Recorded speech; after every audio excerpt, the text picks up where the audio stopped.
Thank you. Well, we're glad to have everybody today. We've got a nice group of folks. And let me start this out by introducing my cohort in crime, Ken Winell. So, Ken, you Hi want to? there. We're excited to have you all here for this continuing series. And, Lee and I like to engage you guys in conversation as opposed to us spewing. So feel free to raise your hand. And Claudia, who is our, uh, uh, what's the word I would use? Say Moderator. something nice. Our moderator extraordinaire will interrupt us as we're talking and throw us your questions. You can also use the chat, but I recommend just putting your questions in with Claudia. Right. And we're more interested in answering your questions than pontificating on things. The pontification is not very much fun.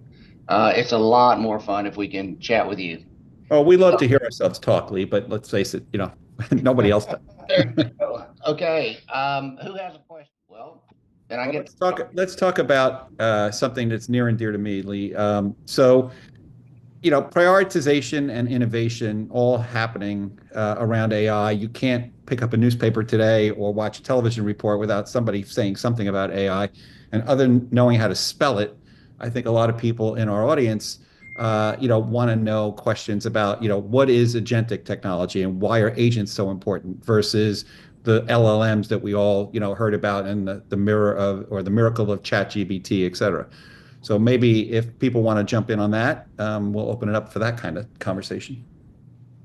Well, there's been a lot of new things come out that I have seen, Ken, on the agentic world, and I think that certainly is going to continue. There's a new thing called MCP, Yes. and I've forgotten what the M and the C and the P stand for, but it's effectively a almost like a USB port for agents that Yeah. people are now beginning to look into. You have any other points on that? Right now, one of the ones that's interesting is, again, I talked about you.com last week, you.com, and their tool ARI, which is ARI, which is their advanced analytics. But they've now started to add micro agents into their options. So they actually have one now for doing, for example, timeliness, NCAA bracket. There's also one for filing taxes. So these are really interesting uses of AI in a public domain. Okay. You're going to continue to see these, what I would call incremental improvements over time as the AI players that are out there, including Grok and everybody else, try to handle all of the needs. So it's not just, hey, I can give you, a Word document. I can also add images. I can do charting, et cetera. So we're starting to see that. And okay, today's agenda, we were going to talk about the idea evaluation and risk assessment, and then how do we score these and put them in a rank order, and then how would we use some potential predictive analytics.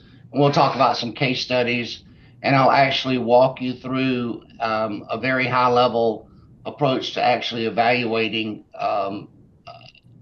the ideation process and evaluating the options that we get out of it. And so here, with the AI powered risk assessment and scoring, innovation, where it will come out and it will start asking us questions. Okay, a protein innovation framework. We can talk about any one of the modules together for an accelerated growth footprint that we can use the microphone to talk to these new AI models.